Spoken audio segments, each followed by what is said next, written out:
Assalamualaikum warahmatullahi wabarakatuh. Berlombalah untuk kebaikan, sesungguhnya mensubscribe juga suatu kebaikan. Dajjal merupakan sosok makhluk yang dilaknat Allah dan keberadaannya masih menjadi misteri. Sosok yang disebut-sebut akan menjadi tanda datangnya kiamat besar ini memiliki kemampuan menghidupkan orang mati, menyembuhkan orang sakit, membawa sungai, surga, neraka, memunculkan kesuburan, serta menurunkan hujan. Namun meskipun Dajjal bisa menumbuhkan tanaman dan menurunkan hujan, bukan berarti makanan kita berlimpah ruah dan bebas makan apa saja.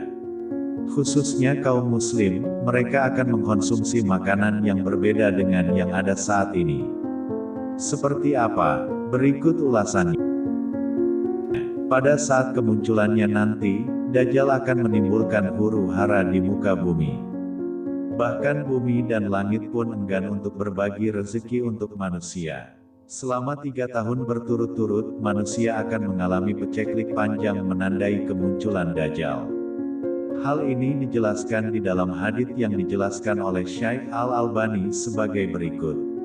Sesungguhnya 3 tahun sebelum kemunculan Ad-Dajjal, di tahun pertama, langit menahan sepertiga air hujannya, bumi menahan sepertiga hasil tumbuhannya, dan di tahun kedua, langit menahan 2/3 air hujannya, dan bumi juga menahan 2/3 hasil tanamannya. Dan di tahun ketiga langit menahan seluruh yang ada padanya dan begitu pula bumi, sehingga binasalah setiap yang memiliki gigi pemamah dan kuku. Kisah Dajjal, Syekh Muhammad Nashiruddin Al-Albani, Pustaka Imam Asy-Syafi'i. Hadis di atas menyiratkan bahwa apa saja yang memiliki gigi pemamah dan kuku maka akan binasa, di mana dapat diartikan setiap hewan yang dapat memberikan protein bagi manusia akan punah. Contohnya seperti kambing, domba, sapi kerbau dan unta. Lantas jika sumber protein kita punah, apa yang kita makan? Ada sebuah buku dari Syekh Muhammad Nashiruddin Al-Albani rahimahullah menulis sebagai berikut, dalam hadis riwayat Ahmad, Asma berkata, akan tetapi mereka tidak mendapatkan apa-apa sehingga aku khawatir terkena musibah kelaparan, dan apa yang bisa dimakan oleh kaum mukmin pada waktu itu. Jawab Nabi, Allah mencukupkan kepada mereka dengan makanan yang diberikan kepada penduduk langit malaikat.